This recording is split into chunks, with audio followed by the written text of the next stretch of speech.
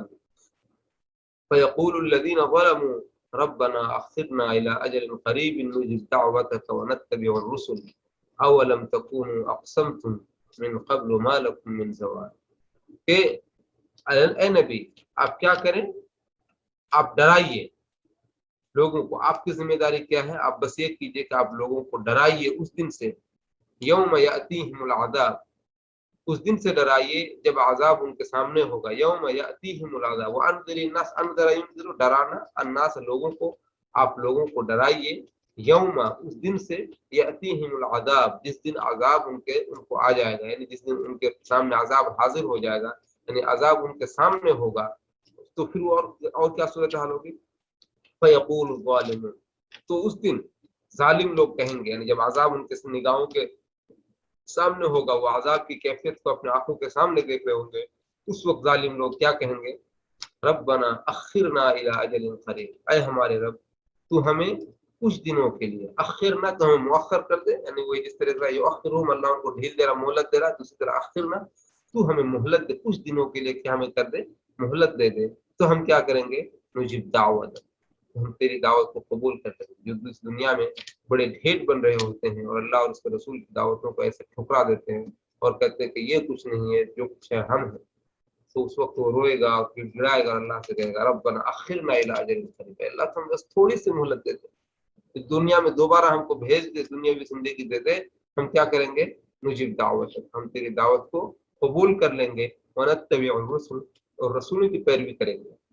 اور ہم تیرے رسولوں کی پیروی کریں گے، انہوں نے جو جو کہا ہم ایک ایک چیز مانیں گے۔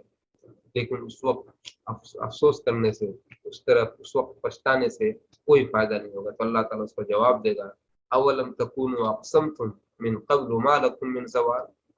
کیا تم لوگوں نے اس سے قبل، یعنی جب دنیا میں تھے، جب اللہ ہم نے تمہیں نعمتوں سے نواز رکھا تھا، دنیاوی آشائشوں سے نواز رکھا تھا، حالانکہ تم کو عقل بھی دی تھی ہم نے، لیکن اپنی عقل کا استعمال کرنے کے بجائے اپنی انانیت اور غرور میں ڈوبے ہوئے تھے، اور کیا تم ایسا نہیں تھے، اس طرح سے قسم نہیں کھاتے تھے، تو ما لکم من زوال، کہ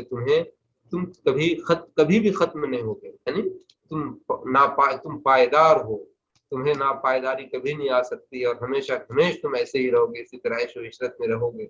اور ہم نے جو تمہیں تھوڑی سی مہلت دی تھی، کسی کو 600 سال، 700 سال، 800 سال، 1000 سال، وہ اسی میں مست ہو گئے تھے کہ شاید یہ بہت بڑی زندگی اور ہمیں پھر زوال نہیں آئے گا، ہم ہمیشہ ایسے ہی رہیں گے، اور تم اونچے اونچے پہاڑوں کو تراش کر کے بڑے بڑے گھر بنایا کرتے تھے، اور اپنے کبر میں غرور میں ڈوبے رہتے تھے، اور کہتے تھے کہ ما لکم من زوال، کہ تمہیں کوئی زوال نہیں آئے گا۔ ہاں، رب وانذر الناس یوم یاتیہم العذاب، اور آپ لوگوں کو ڈرا دیجیے اس دن سے جس دن عذاب ان کے سامنے ہوگا، فیقول الظالمون، تو ظالم لوگ دیکھتے ہوئے کیا کہیں گے؟ اے ہمارے رب تو ہمیں، ربنا اخرنا الی اجل قریب، الی اجل قریب، اے اللہ، اے ہمارے رب تو ہمیں تھوڑی سی مہلت دے دے، ایک تھوڑی سی مدت کے لیے تو ہمیں مہلت دے دے، تاکہ ہم کیا کر لیں گے؟ ہاں، نجب دعوت، ہم تیری دعوت کو قبول کریں گے، ونتبع الرسل، اور تیرے رسولوں کی پیروی کریں گے، ہم نے جو دنیا میں ان کی دعوت کو جھٹلا دیا تھا، وہ اب ہم وہ حرکت کبھی بھی نہیں کریں گے، بلکہ ہم ایک ایک بات کو مانیں گے۔ تو اللہ تعالیٰ کہے گا اولم تکونوا اقسمتم، کیا تم ہی لوگ وہ نہیں ہو جو تم دنیا کے اندر قسمیں کھایا کرتے تھے کہ ما لکم من زوال، کہ تمہیں کوئی زوال نہیں ہوگا، تم کبھی ختم نہیں ہوگے، ہمیشہ ایسے ہی رہو گے، کیا تم ہی وہ لوگ نہیں تھے؟ آج دیکھو اس کا مزہ چکھو۔ وسکنتم فی مساکن الذین ظلموا انفسهم، وَتَبَيَّنَ لَكُمْ كَيْفَ فَعَلْنَا بِهِمْ وَضَرَبْنَا لَكُمُ الْأَمْثَالَ۔ اور اللہ تعالیٰ مزید کہے گا کہ تو تم نے کہا تھا کہ ہم کبھی ختم نہیں ہوں گے، ہمیں کبھی زوال نہیں آئے گا، بلکہ ہم ہمیشہ ایسے ہی آب و تاب کے ساتھ زندگی گزارتے رہیں گے۔ اور وَسَكَنْتُمْ فِي مَسَاكِنِ الَّذِينَ ظَلَمُوا أَنفُسَهُمْ، اور تم ان لوگوں کے گھروں میں رہ چکے ہو جنہوں نے اپنے آپ پر ظلم کیا تھا، یعنی تم ان بستیوں کو دیکھ چکے ہو جن کے رہنے والوں نے اپنے آپ پر ظلم کیا تھا۔ یعنی اللہ تعالیٰ یہ جو خطاب ہے امت محمدیہ کے کافروں کے لیے ہے، یعنی نبی صلی اللہ علیہ وسلم کی جو امت دعوت ہے، جو لوگ دعوت کو قبول نہیں کرے، کفار مکہ ہو یا دیگر سبھی لوگ ہوں، ان سے خطاب ہے کہ تم تو یہ کہہ رہے تھے کہ ہمیں کبھی زوال نہیں ہوگا، حالانکہ تم ان بستیوں کو دیکھ چکے تھے جنہوں نے اپنے نفسوں پر ظلم کیا تھا، یعنی قوم عاد، قوم ثمود، ان کی بستیاں آج بھی نشان عبرت بنی پڑی ہوئی۔ آج بھی اس علاقے میں جائیں گے آپ دیکھیں گے کہ کتنے بڑے بڑے پہاڑ کو، مطلب حیرت ہوتی ہے کہ اتنے اونچے اونچے پہاڑ کو کیسے انہوں نے شیپ دیا۔ دیکھیے کہ آپ کو محسوس ہو جائے گا کہ یہ نیچرل پہاڑ نہیں، اونچے اونچے پہاڑ کو انہوں نے تراش کر کے الگ الگ قسم کے، کوئی انسان کی شکل بناتے تھے، کوئی کچھ بناتے تھے، کوئی ایک انداز میں تراش کر کے، مطلب یہ کہ 50 میٹر تک ایک طرح سے اونچے کو تراش کر کے ایک شیپ دیا کرتے تھے، اور وہاں پہ انہیں پہاڑوں کو کریت کر کے وہاں پہ اپنے رہنے کے بستیاں بنایا کرتے تھے۔ تم ان لوگوں کی ان بستیوں میں تم رہ چکے ہو، یعنی تم وہاں پہ گزر چکے ہو، وہاں ان بستیوں کو دیکھ چکے ہو، وہ اور یہ جان چکے ہو کہ یہ بھی اپنے آپ میں کبھی اپنے آپ کو یہ دعویٰ کرتے تھے کہ ہمیں کبھی زوال نہیں ہوگا اور ہم ہمیشہ ہمیشہ رہیں گے۔ اور اللہ نے پھر ان کو اٹھا کر پٹک دیا، ان تمام چیزوں کو پڑھنے کے باوجود، سننے کے باوجود، دیکھنے کے باوجود، اور ان پر جو عذاب نازل ہو چکا تھا اور ان کے جو آثار ہے وہ آج تک تمہارے پاس موجود ہے۔ اور قوم لوط کی بستی، جس صدوم جس کو بولتے ہیں، وہ آج بھی بحر مردار کی شکل میں تمہارے پاس موجود ہے، ان ساری چیزوں کو دیکھ رہے ہو، اس کے باوجود تم اللہ کے عذاب سے تم بے خبر رہے اور تم غافل رہے، اور تم نے دنیا کے اندر یہ سمجھتا رہا کہ ہم کامیاب رہیں گے، ہم ہمیشہ رہیں گے اور ہمیں کبھی بھی مطلب زوال نہیں آئے گا۔ وَسَكَنْتُمْ فِي مَسَاكِنِ الَّذِينَ ظَلَمُوا أَنفُسَهُمْ، اور تم رہ چکے ہو، اور تم ان لوگوں کے گھروں میں رہ چکے ہو، یعنی ان گھروں کو دیکھ چکے ہو جنہوں نے اپنے آپ کو اپنے اوپر ظلم کیا تھا۔ وَتَبَيَّنَ لَكُمْ كَيْفَ فَعَلْنَا بِهِمْ، اور تمہیں ان لوگوں کے بارے میں یہ پتہ بھی چل گیا تھا کہ ہم نے ان کے ساتھ کیا برتاؤ کیا تھا۔ وَتَبَيَّنَ لَكُمْ، اور تمہارے لیے واضح ہو چکا تھا كَيْفَ فَعَلْنَا بِهِمْ، کہ ہم نے ان کے ساتھ کیا کیا تھا، یعنی ان کے ظلم کے پاداش میں، ان کے مطلب یہ کہ بےہودگی کے پاداش میں ہم نے ان کے ساتھ کیا برتاؤ کیا تھا، ان کی ہم نے کیسے گرفت کی تھی، یہ ساری چیزیں تمہیں پتہ بھی ہو چکی تھی، اس کے باوجود تم ظالم بنے ہوئے تھے۔ فَتَبَيَّنَ لَكُمْ كَيْفَ فَعَلْنَا بِهِمْ، اور تم جان چکے تھے کہ ہم نے ان کے ساتھ کیسا برتاؤ کیا تھا۔ اور کیا ہے، وَضَرَبْنَا لَكُمُ الْأَمْثَالَ، اور ہم نے تمہارے لیے مثالیں بھی بیان کر دی تھی، طرح طرح کی مثالیں ہم نے تمہیں بیان کیا تھا، قوموں کی مثالیں، کس قوم کے ساتھ کیا ہوا، کس قوم کے ساتھ کیا ہوا، اور ایک ایک مثال بھی ہم نے بیان کیا تھا کہ اگر تم نیک رہو گے، اچھے کام کرو گے تو ایسا نتیجہ ہوگا، اور برے کام کرو گے تو تمہارا انجام یہ ہوگا۔ ان سب کے باوجود تم نے ہماری ایک بھی بات نہیں مانی، ہے نا۔ وَسَكَنْتُمْ فِي مَسَاكِنِ الَّذِينَ ظَلَمُوا أَنفُسَهُمْ، اور تم ان لوگوں کے مسکنوں میں یا ان لوگوں کے ٹھکانوں میں یا ان لوگوں کے گھروں کو تم رہ چکے ہو، یعنی تم ان کو دیکھ چکے ہو جنہوں نے اپنے اوپر ظلم کیا تھا۔ وَتَبَيَّنَ لَكُمْ، اور تمہارے لیے ظاہر ہو چکا تھا کہ كَيْفَ فَعَلْنَا بِهِمْ، ہم نے کیسے ان کے ساتھ برتاؤ کیا۔ وَضَرَبْنَا لَكُمُ الْأَمْثَالَ، اور ہم نے تمہارے لیے مثال بھی بیان کر دی تھی۔ وَقَدْ مَكَرُوا مَكْرَهُمْ وَعِنْدَ اللَّهِ مَكْرُهُمْ وَإِنْ كَانَ مَكْرُهُمْ لِتَزُولَ مِنْهُ الْجِبَالُ، کہ اب اللہ تعالیٰ فرما رہا ہے کہ وَقَدْ مَكَرُوا مَكْرَهُمْ، انہوں نے اپنی چال چلی، ہے نا، ان لوگوں نے اپنی چال چلی، جو کفار تھے انہوں نے اپنی چال چلی، یعنی کہ جو اللہ کے رسول صلی اللہ علیہ وسلم کو اللہ تعالیٰ تسلی دیتے ہوئے کہہ رہا ہے کوئی بات نہیں، آپ گھبرائیں نہیں، وہ اپنی چال چل رہے ہیں۔ اہل مکہ نبی صلی اللہ علیہ وسلم اور دعوت اسلامیہ کے خلاف، اسلامی دعوت کے خلاف زبردست سازشیں کرتے تھے، تو اللہ تعالیٰ کہہ رہا ہے کہ کوئی بات نہیں، وہ اپنی ان کی جو بھی سازشیں ہیں وہ سب کے سب لکھی جا رہی ہیں، اور ان کی سازشیں ایسی تھی، اتنی خطرناک سازشیں تھی کہ پہاڑ کو بھی اکھاڑتے تھے، یعنی ایسی خطرناک سازش کرتے تھے کہ وہ تہو بالا کر دے، لیکن ان سے بڑا سازش کرنے والا اللہ تعالیٰ ہے۔ وقد مکروا مکرهم، اور انہوں نے کیا کی، اپنی چال چلی۔ وعند اللہ مکرهم، اور اللہ کو ان کے چالوں کا کیا تھا، پتہ تھا کہ وہ کیا کر رہے ہیں۔ وَإِن كَانَ مَكْرُهُمْ لِتَزُولَ مِنْهُ الْجِبَالُ، اگرچہ ان کی سازشیں ایسی تھی کہ پہاڑ بھی اپنی جگہ سے ٹل جائے، ہل جائے، یعنی اتنی خطرناک انداز سے وہ چال چلتے تھے کہ اگر وہ پہاڑ کے خلاف اس طرح کی سازش کر لے تو شاید پہاڑ بھی اپنی جگہ سے ہل جائے، اس طرح کی وہ سازش کیا کرتے تھے مسلمانوں کے خلاف اور اللہ کی دعوت کے خلاف۔ تو ہی کہہ رہا ہے لیکن ایسی کوئی بات نہیں ہے، اللہ کے نزد کو ان کے تمام سازشوں کا علم ہے، ہاں، اور ان کی سازشیں انسان کچھ بھی مطلب ہے کہ تمہارا نقصان نہیں پہنچا سکتی۔ کیوں؟ اس لیے کہ اللہ رب العالمین اپنے نبی اور دین اسلام کی حمایت کے لیے کافی ہے، اور ان کی ساری کے ساری چالیں دھری کے دھری رہ جائیں گی۔ اور ایسا ہوا بھی کہ جب ان کی ساری چالیں سب دھری کے دھری رہ گئیں اور اسلام کی دعوت پورے آب و تاب کے ساتھ پوری دنیا میں چمکتی رہی اور پھیلتی رہی، اور آج بھی الحمدللہ پورے آب و تاب کے ساتھ اسلام کی دعوت جاری اور ساری۔ تو ہی اسی کے بارے پھر اللہ تعالیٰ فرما رہا فلا تحسبن اللہ مخلف وعده رسلا ان اللہ عزیز ذو انتقام۔ آپ ہرگز اللہ تعالیٰ کو وعدہ خلافی کرنے والا نہ سمجھے، فلا تحسبن اللہ، ہرگز ہرگز نہ سمجھے، ہاں، اللہ اللہ کو۔ دیکھیے عربی کا ایک قاعدہ ہے لا تحسبن، تو جو لوگ پڑھے ہیں عربی زبان مدارس میں سمجھتے ہوں گے کہ یہ لام تاکید بانون تاکید کا صیغہ ہے، ہاں، نہیں بانون ثقیل ہے، یعنی کہ تاکید در تاکید۔ لا تحسبن کا معنی میں تو لا تحسب،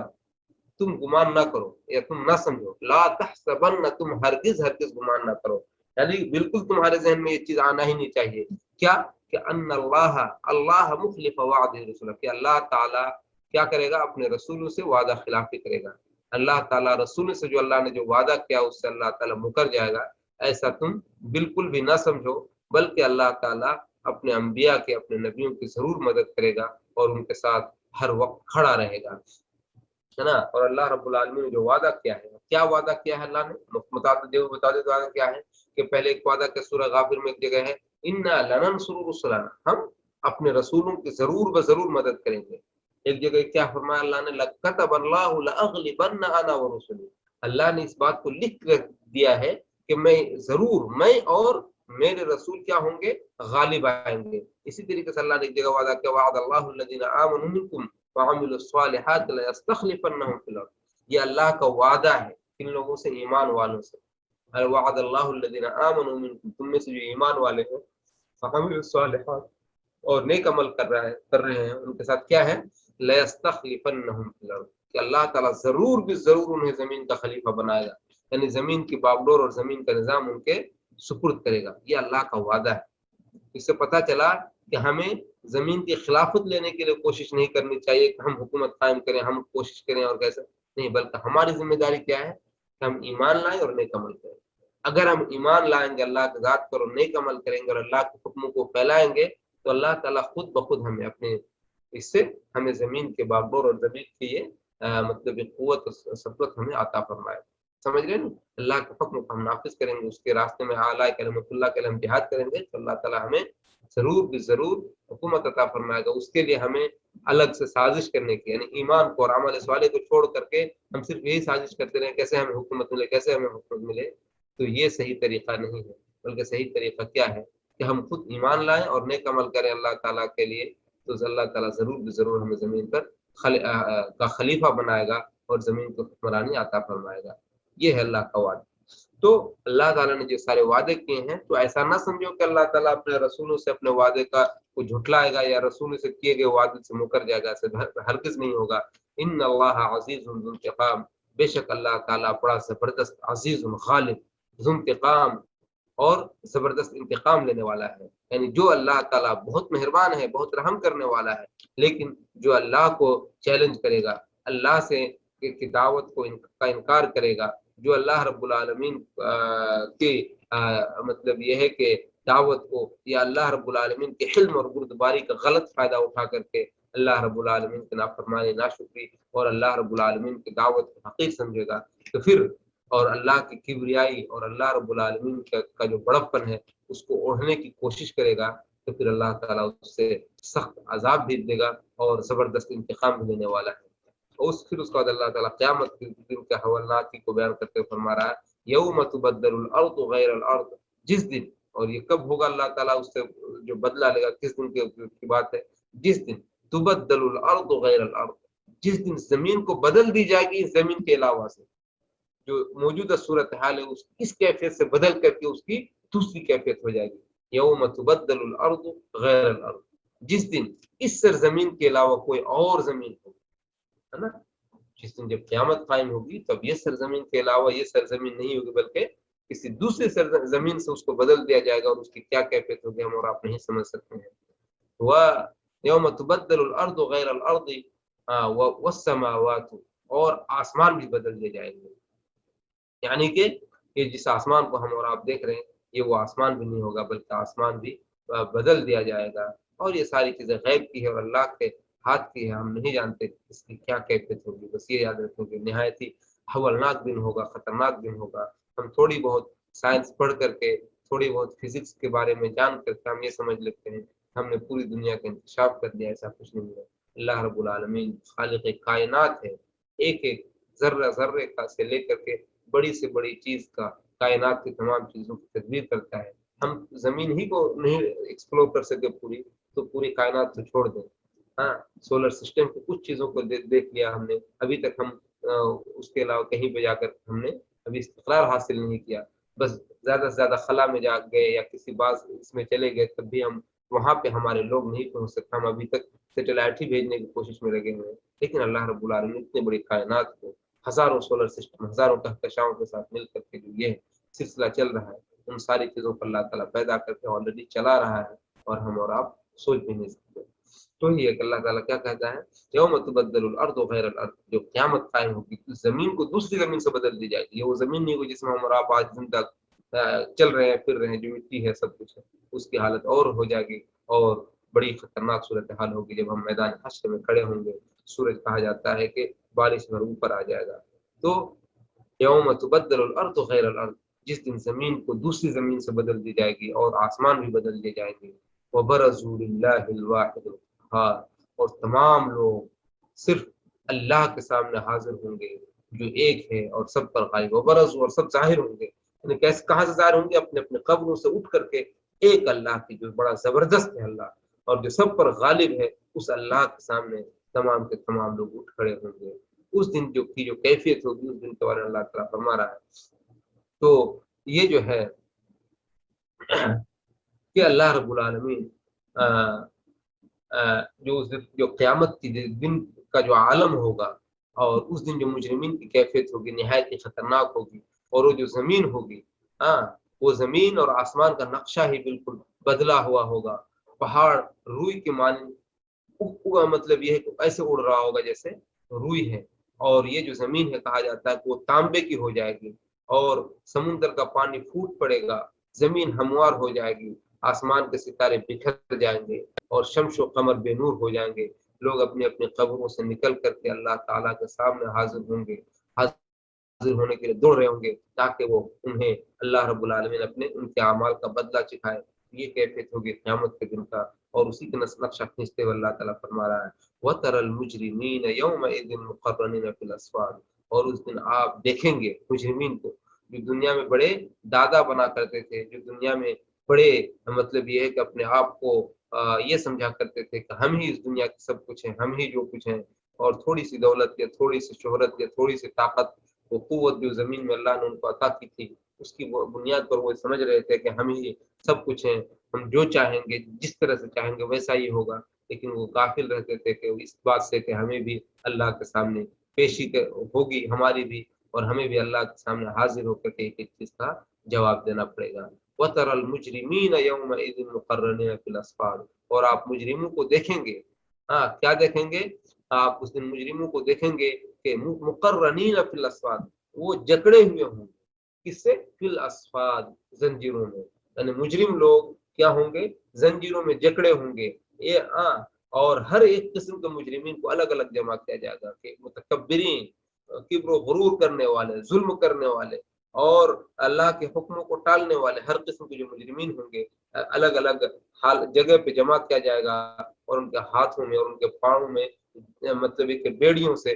ہاتھ اور پاؤں کو جکڑ دیا جائے گا، اور ان کے گردنوں کو کے ساتھ باندھ دیا جائے گا تاکہ وہ حرکت نہ کر سکے۔ یوں تو اللہ کے حکم کے بغیر اس دن ایک چیز بھی حرکت نہیں کر سکتے، لیکن پھر بھی ان کو مزید ذلیل کرنے کے لیے ان کے ہاتھوں کو اور پیروں کو جکڑ کر کے ان کے گردنوں سے باندھ دیا جائے گا، اور اس دن کی صورتحال ہوگی نہایت ہی خطرناک اور بھیاوہ ہوگی وہ صورتحال۔ اسی کے بارے میں اللہ تعالیٰ فرما رہا ہے وَتَرَى الْمُجْرِمِينَ يَوْمَئِذٍ مُقَرَّنِينَ فِي الْأَصْفَادِ، اور اس دن آپ مجرموں کو دیکھیں گے وہ زنجیروں میں جکڑے ہوئے ہوں گے، سرابیلہم من قطران وتغشى وجوہہم النار، اور کیا ہوگا ان کے جو پیرہن ہوں گے،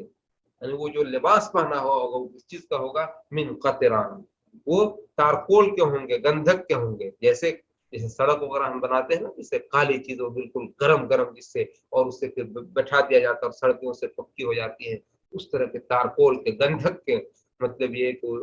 ان کا لباس ہوگا، ہاں، جو ان کے پورے جسم کو جلا دے گا، ہاں، اور ان کے چہروں پر آگ لپک رہی ہوگی، اور اللہ تعالیٰ نے ان جہنمیوں کو شکل و صورت کی قباحت اور ان کی جو بدترین حالت ہے ان کو بیان کرنے کے لیے انہیں خارش زدہ اونٹ سے ان کی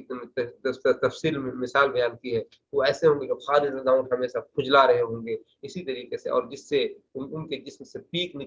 نکل رہی ہوگی اور بدبو آ رہی ہوگی، اور علاج کے لیے اس کے سارے جسم پر گندھک مل دیا گیا، ایسا اونٹ جو پورا جسم جس کا خراش زدہ ہو، پیپ نکل رہا ہو، اور اس کے علاج کے لیے بالکل گندھک لگا دیا گیا ہو تاکہ اس کو کچھ سکون مل سکے۔ اسی طریقے سے قیامت کے دن اللہ تعالیٰ جہنمیوں کو یا مجرمین کو کہ جسم پر گندھک مل دے گا، اور جس کی بدبو بہت ہی شدید اور جس کا منظر بڑا ہی قبیح ہوگا۔ اللہ تعالیٰ ہم تمام لوگوں کو اس دن کے عذاب سے، اس دن کی سختی سے، اس دن کے مطلب ایک ظالموں کے گندے لباس سے اللہ تعالیٰ ہم تمام لوگوں کو محفوظ رکھے۔ یعنی کہ سراب ان کو لباس کیوں کہا ہے کہ جیسے سرابیلہم من قطران، کہ ان کا جو لباس ہوگا یا ان کا جو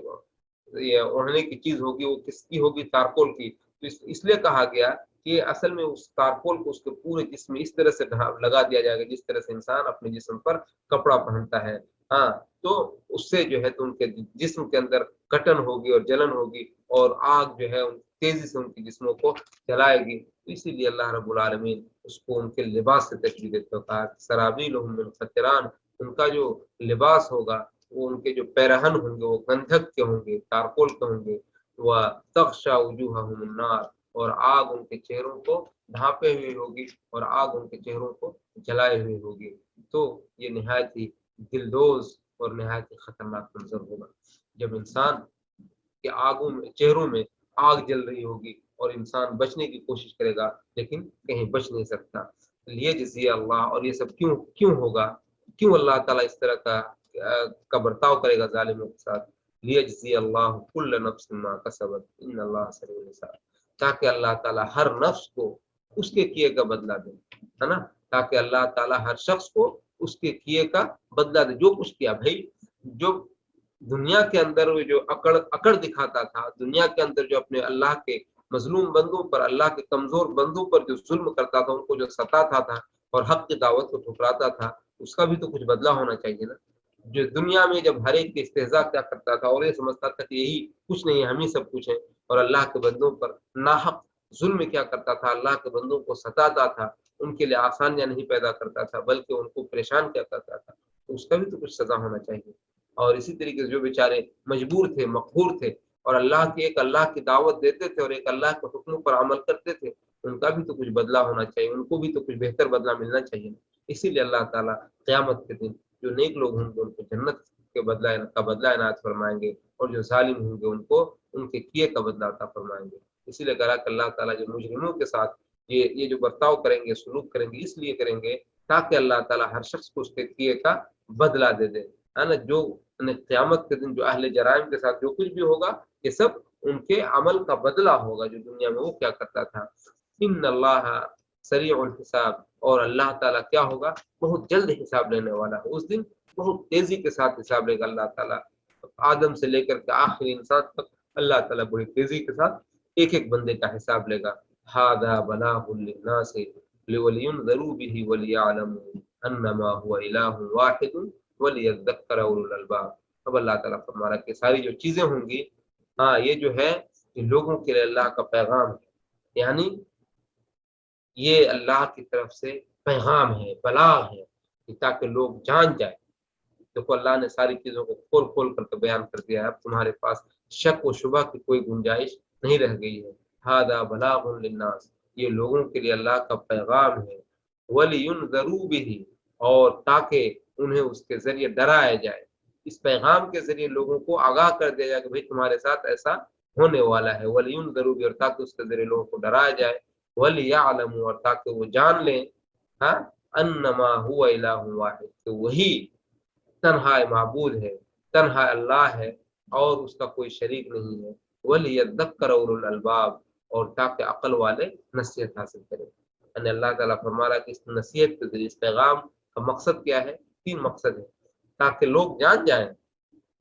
کہ تاکہ لوگوں کو ڈرایا جائے اللہ کے عذاب سے، گرفت سے، اور یہ جان جائے کہ اللہ تعالیٰ ہی تنہا اور اکیلا ہے،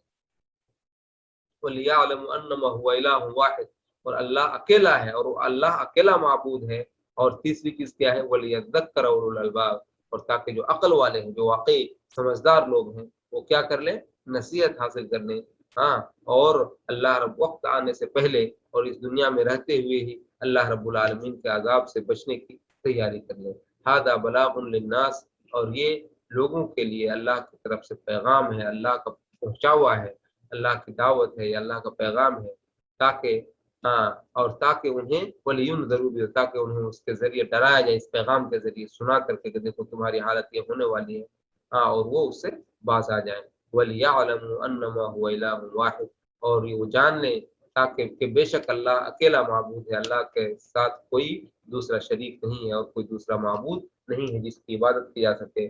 وَلِيَذَّكَّرَ أُولُو الْأَلْبَابِ، اور تاکہ عقل والے لوگ نصیحت حاصل کرنے کہ ہمیں کس طریقے سے اللہ تعالیٰ کی عبادت کرنی ہے اور کس طریقے سے جہنم کے عذاب سے بچنے کی تیاری کرنی ہے۔ تو یہ ہمیں جو ہے اس چیز کو سمجھنے کی ضرورت ہے، اور قرآن مجید کی آیتوں پر جب ہم غور و فکر کریں گے اور ان کی آیتوں کو سمجھنے کی کوشش کریں گے، اور اللہ رب العالمین نے گزشتہ قوموں کے ساتھ کیا کیا، اور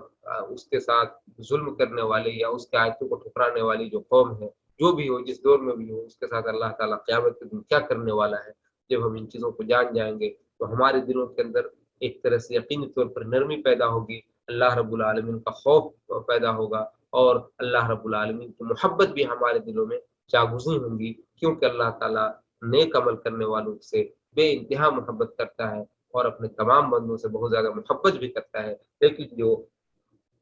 اس کی کبریائی کو یا کبریائی کے ردا کو اوڑھنے کی کوشش کرتا ہے تو پھر اللہ تعالیٰ ان کو عذاب بھی بہت سخت دیتا ہے۔ اس لیے انسان کو چاہیے کہ وہ اللہ کے اس پیغام کو سمجھے تاکہ لوگ اس سے ڈرے، اللہ کی وحدانیت کا اقرار کرے، اور عقل مند لوگ، عقل رکھنے والے لوگ مطلب ایک اس وقت کے آنے سے پہلے ہی اپنی تیاری کر لیں۔ میرے خیال سے وقت بہت ہو گیا اور یہ صورت بھی ختم ہو گئی ہے، اس لیے یہیں سے جو ہے آج کے درس کا سلسلہ روکا جا رہا ہے۔ اب انشاءاللہ کل ہمارے اگلے مدرس آپ کو سورۃ الحجر کی پہلی آیت سے انشاءاللہ درس دیں گے۔ آج کا درس یہیں پہ روکا جاتا ہے۔ اقول قولی ھذا واستغفر اللہ لی ولکم ولسائر المسلمین من کل ذنب فاستغفروہ انہ ھو الغفور الرحیم۔ آج کے درس سے متعلق اگر کسی کو سوال ہو تو سوال کر سکتے ہیں۔ جزاکم اللہ خیرا، السلام علیکم۔ وعلیکم السلام،